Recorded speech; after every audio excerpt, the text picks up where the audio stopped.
खेत खजाना में आपका स्वागत है। आज फरवरी की 27 तारीख है और दिन है मंगलवार। सरसों में जो दैनिक आवक है वो बढ़ने लगी है और 8 लाख बोरी तक की आवक कल तक की रिपोर्ट थी। आज इसमें और इजाफा होने की संभावना है। आज आवक और बढ़ सकती है और जैसे जैसे हम मार्च 10 की तरफ बढ़ेंगे, यानी मार्च की 10 तारीख जब तक आएगी तब तक यह आवक 13-14 लाख बोरी तक पहुंचने की संभावना बन सकती है।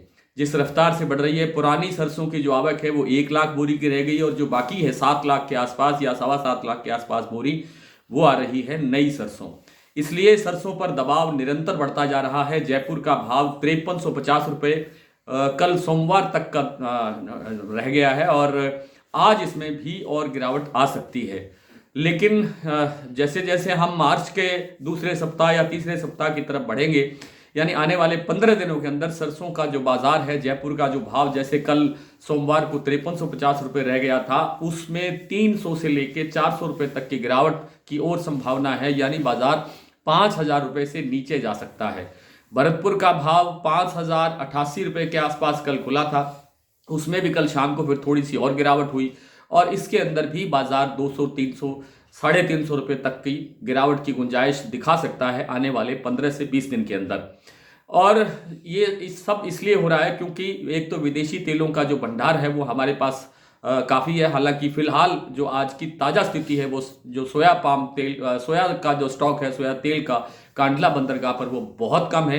पिछले महीने की तुलना में शायद 40% या 30% के आसपास रह गया है, जिससे सोया तेल के अंदर पिछले 2-3 दिन से तेजी की संभावना बन रही है और बाजार तेजी से बढ़ रहा है। पिछले 2 या 3 दिन की बात करें तो बाजार 3 रुपये किलो तक का बढ़ता हुआ दिखाई दिया है। इससे कुछ प्लांटों में ज़्यादा का भाव भी बढ़ा है। इसी तरह से पाम तेल के अंदर भी थोड़ी सी तेजी बनी हुई है क्योंकि उत्पादन गिरने की संभावना है। हालांकि जो एक्सपोर्ट है मलेशिया का वो गिर रहा है, इसलिए जो तेजी पर है, जो अंकुश लगा हुआ है, बड़ी तेजी दिखाई नहीं दे रही है। लेकिन सोया तेल में फिलहाल तेजी बनी रहने की संभावना है जब तक बंदरगाहों पर पर्याप्त स्टॉक की आपूर्ति नहीं होती। इसी तरह से जो मूंगफली का तेल है वो 1500 रुपये राजकोट का भाव फिर पहुंच गया है। 1425 रुपये नीचे जाने के बाद 1500 रुपये तक का भाव फिर रिकवर हुआ है। कल परसों फिर 25 रुपये की गिरावट आई थी, लेकिन फिर से 25 रुपये रिकवर होकर के बाजार एक बार 1500 पर स्टेबल है। इसमें गुंजाइश मंदे की बिल्कुल नहीं लगती है और बाजार कुछ दिन के अंदर आगे बढ़ने की संभावना रखता है।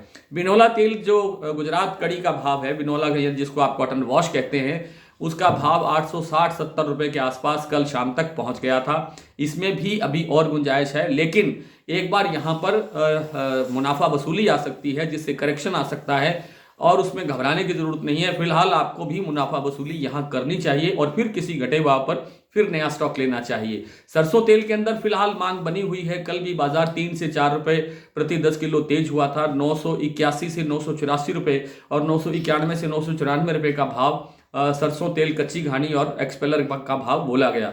अभी फिलहाल तेल में ज़्यादा मंदा नहीं है, लेकिन बड़ी तेजी की गुंजाइश फिलहाल लगती नहीं है क्योंकि आगे होली का त्यौहार है और रमज़ान का भी आगे सीजन आ रहा है। तो सरसों के बाजार को लेकर के आपको अब नियमित रूप से अपडेट देने का प्रयास करते रहेंगे। तब तक के लिए नमस्कार।